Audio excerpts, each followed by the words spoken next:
think this government is really very, very, very blessed because they have all that it takes already to be able to address the issues of the empowerment of women and empowerment of women and women participation in leadership and in politics.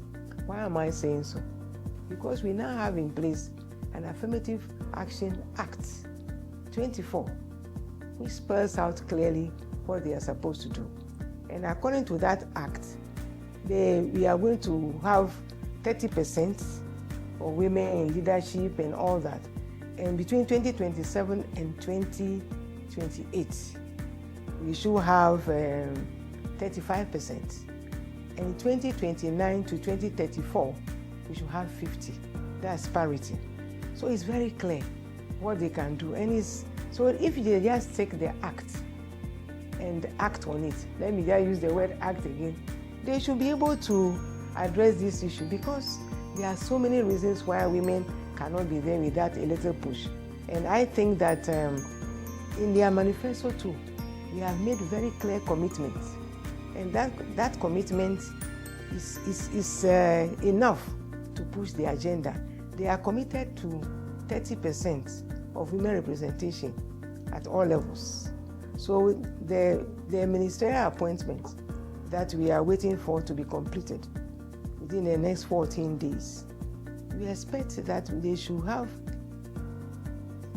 30% of the ministers as what? Women. And that is 18 female ministers. Appointments of boards, the board of directors, the CEOs, ambassadors, high commissioners, at all levels. We want to see that 30% because it's a commitment they made and they must stand by it. 4 years is a very short time and they must be in a hurry to do that. There are some people who were complaining when the first interim committees and all that were set up. And then we saw maybe one woman for transition, no woman for this one oral, and people were complaining. I said, you should relax. This is in the manifesto. Let's say those ones were just preliminary tactics. This one, the real thing is the 30%. So we think they must fulfill that. For me, I see the appointment of our first female vice president as the starting point. It's a good sign that as a country we believe in women leadership. That woman showed class. That woman, she was exceptional. And many people were wondering, for her age, can she do it? But her campaign, her style, it was just amazing. The energy, the difference she brought into the campaign was something I've never seen before. And I think that shows that when a woman is given the opportunity to deliver, but the question is, if you do not give the person the opportunity, she won't be there.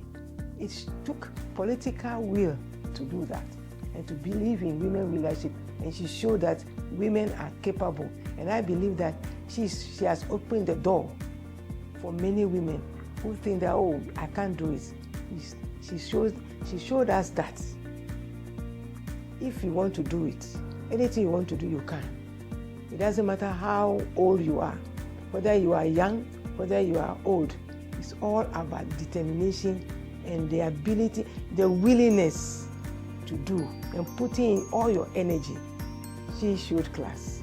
There's one more thing that they've committed to as far as women's participation in politics and decision making and all that is concerned. It's about the Rights of Spouses Bill. It's been hanging for a very long time. It's in the Constitution since 1992. We have not been able to do anything with this. They said they will pass that bill. So I'm hoping that it will be passed. And in the 4 years. The family laws, including the inter-state succession law, most of them have been amended. They said they will pass those amended laws also. So I want to see. But then the other thing is about economic empowerment of women. Many women are in abusive relationships and all that because they can't help themselves. They are not economically empowered. So that's why we continue to apart from every other reason, economic empowerment is so critical in addressing a lot of the issues that confront women. Some of them cannot go into politics because of how commercialized politics has become. So we need the resources to get into politics. We need the resources to be able to, some people, they can't even take care of their health. So many other things. So we expect the government to actually pay attention to the economic empowerment of women and inclusion. That's why I'm waiting patiently for the Women's Development Bank. I also saw in this manifesto that they want to provide free sanitary pads to girls in, is it secondary schools or, in primary or so, sanitary pads to girls in schools. I don't know whether primary or secondary or both, but whatever levels, I think it's a good thing because many young girls drop out of school because of menstrual issues and all that. Menstrual hygiene is a big issue in this country and a lot of studies have been done. So I'm sure they might have read these findings and think that let's do something about it. But I'm hoping that it will be something that will be so institutionalized that even long after the 4 years, it will continue. For those who cannot afford, they can afford. There are so many promises that they have made in their own manifesto, which can help them to push the gender agenda to make sure that Ghana leads the way.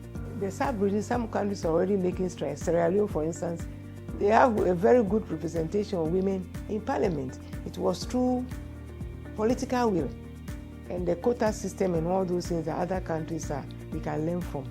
We want this government that have made so many promises to fulfill those promises and leave a lasting legacy for all of us, not only women, but for the whole country.